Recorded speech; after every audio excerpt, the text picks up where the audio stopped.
Hi, it's Mrs. Grisak, and I'm going to teach you how to make this really cool flower mandala. And then if you want to make it even fancier, I'll show you some tips at the end of how to add even more details to this flower mandala. But to start with the basic flower mandala, it's actually quite easy, and I think you will like it. So the first thing you need is a piece of paper. My sixth graders are making color wheels, and they might want to make this flower mandala into their color wheel, and it's going to have 12 sections. So that's perfect for a color wheel since we have 12 colors. Have your square piece of paper ready. This one already has the center marked. You're going to use a compass, and I like to use these safety compasses. They're super easy for making circles and easy to measure with as well. So the first thing you're going to do, my sixth graders, I want you guys to use the marked circle. This is going to be the slot that you use to make your circle with. That's going to create the flower design. And the reason for that is we need to know the radius of our circle to do some of the patterns that we're going to do. If you're not using one of my compasses, if you're using a regular compass, just make sure you remember what the radius is, because you need the radius to actually do this design. So first of all, we have our center marked. We're going to go ahead and draw our circle. Put your compass right on the middle of that dot. Put your finger on top of the white part and make sure the orange part can slide freely, okay, without sliding. Put your pencil in the slot that's marked right there and spin it around, and you should get a nice circle. This circle should be solid and smooth and not doubled up. If it doubles up or if your lines don't meet, that means your compass moved slightly. You need to keep your compass very still while you do it. So there's our circle. Now we're going to take a ruler and we're going to connect the four corners of our paper. If you have a bigger piece of paper and you can't connect the four corners of your paper, you can draw two lines through the center of your circle that are exactly 90 degrees. So if you draw your first line, you can take a protractor and you can measure what 90 degrees is, which is right there, and then you can draw that line between those two dots.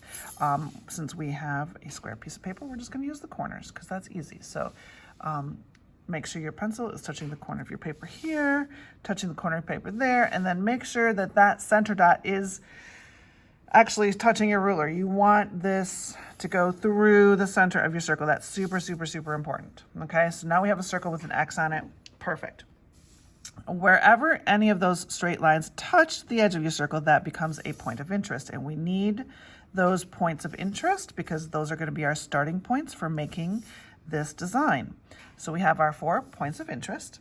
We're going to go back to our compass and we're going to use the radius of our compass to draw some half circles that go through our circle. So we're going to use that point of interest as our center point. Put the compass on there. Start right at the edge of our circle here and go through the center to the other side and stop when you hit the other side of your circle.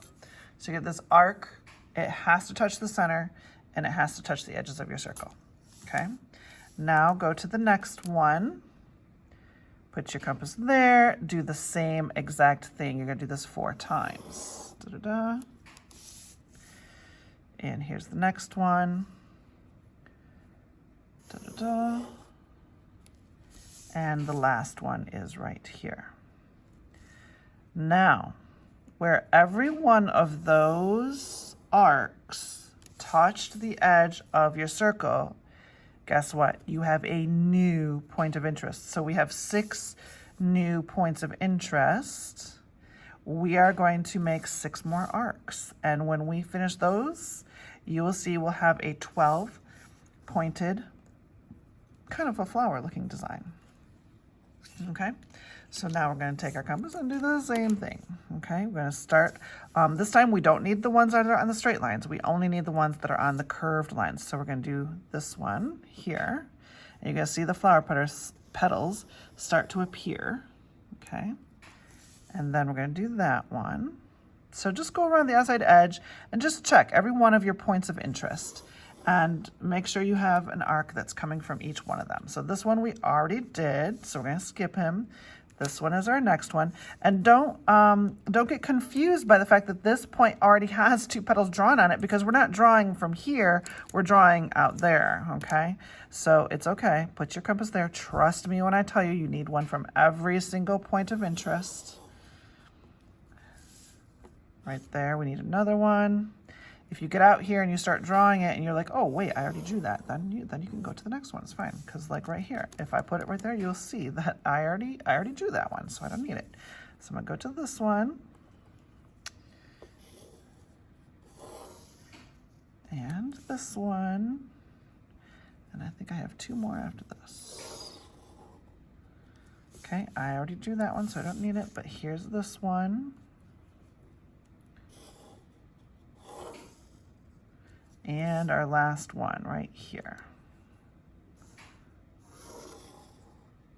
Okay, there you go. And that is the flower pattern. Now, if you want to make some kind of cool patterns, first of all, you might want to get rid of the straight lines that you started with. We really don't need to keep those because we like the curvy lines. But we can add some kind of cool designs in here by using some of the tips and tricks from our geometric mandala. If you remember my other video that showed you how to do this, you can actually create more points of interest on this flower and create more designs. And you can do that by making some concentric circles. So we're going to put our compass back on the center right there and, you know, just randomly pick some places to make more circles. And it really doesn't matter where you make these circles. They can be literally anywhere. And now you can create points of interest wherever that circle touches one of your petals. And there's a point of interest there. And then you can connect those things to each other with straight lines, and you can get some really cool designs. Let's see, actually, let's see what happened. I don't know. There's just so many possibilities, you guys. So many possibilities. Now, if we connect these dots with the point that's up there, that's just going to make that petal shape look like a straight shape instead of a petal shape. So probably you want to try and think of some other things. I wonder if I put one on the inside, if that will help me make some kind of cooler shapes. I mean, you can also make it like a striped. You could erase these lines in between those petals and make stripes on your petals. But you can also connect these things to each other too with straight lines. If you had a straight ruler, you could connect these to each other, like maybe do something like that and create these like little triangles in the inside of your petals.